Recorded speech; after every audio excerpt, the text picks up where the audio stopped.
She ignored her father's warning. She laughed it off and walked straight into a storm. By the time she saw the damage, it was almost too late. They called her Amina. She grew up in a small town where everyone knew everyone. Her father was a quiet man, a mechanic, a man with grease on his hands and wisdom in his silence. He didn't speak much about dreams, but when he did, people listened. One summer evening, he sat Amina down.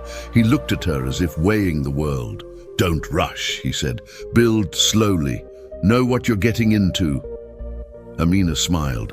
She loved him, but she felt different. She felt ready, eager, hungry. She had a plan, a bright, fast plan. She wanted to start an online boutique, clothes she designed herself, bold styles for bold women. She imagined orders at midnight. Boxes stacked by the door, her name on a label.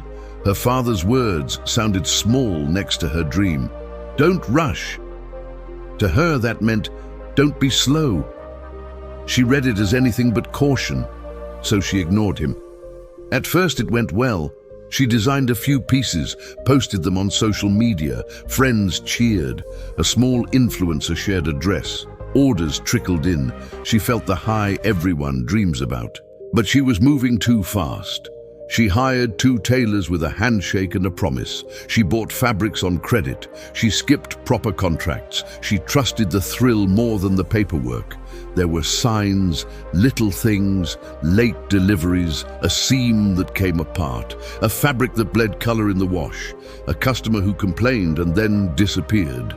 Amina shrugged. She fixed one dress. She called it a learning curve. She told herself she would get better, faster, bigger. Her father watched. He didn't lecture. He only tightened his jaw. Sometimes he would leave a cup of tea near her sewing machine.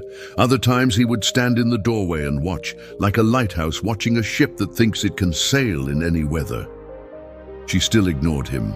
Then the big order arrived. A boutique in the city wanted 100 dresses. She thought this was the break. This was the moment she had been waiting for. She celebrated. She took the deposit. She promised delivery in 3 weeks, but the tailors left. One didn't show up. The other asked for more money. The fabrics arrived late. The dye was uneven. She rushed. She worked through nights. Her hands ached, her mind blurred. As the deadline got closer, mistakes stacked like unread messages. Sizes were wrong. Seams were weak. She tried to fix everything herself. She forgot to test the color fastness. She forgot to double-check the measurements. She forgot to breathe. The delivery day came. She packed the boxes. She tied ribbon.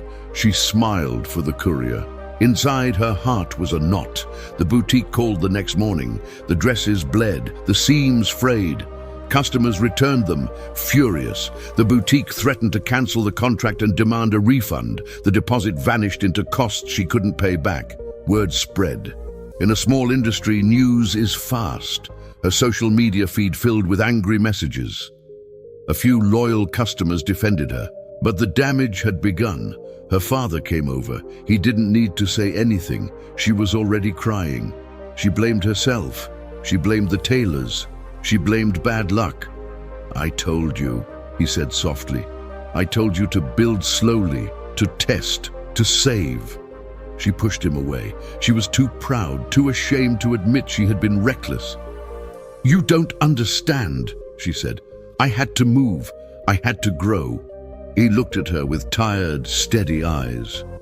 "Growing isn't the same as rushing," he said. "Growing is steady. It is patient. It is careful." She didn't believe him then. She thought the world was moving at the speed of her ambition. She promised herself she would try harder. But harder wasn't enough. The refunds cost more than the deposit. Suppliers demanded money. Her small savings were gone. The boutique blacklisted her. Her name was in a few local threads where people warned others not to buy. One night she opened the bank app and watched the balance shrink to zero. Her phone vibrated with messages she didn't want to see. She sat on the floor in a room that smelled of fabric and fear. She remembered her father's hands, worn, steady, hands that had built and fixed things for years. He had hidden an envelope under the teapot earlier that day. She found it. Inside, A note. "I can help," it said. "But promise me you will listen. Promise me you will slow down." Pride fought with need. She hated asking for help, but hunger outweighed pride. She called him. He came with nothing flashy, just a small toolbox, a ledger book, and a pot of tea. They made a list. They counted what was left.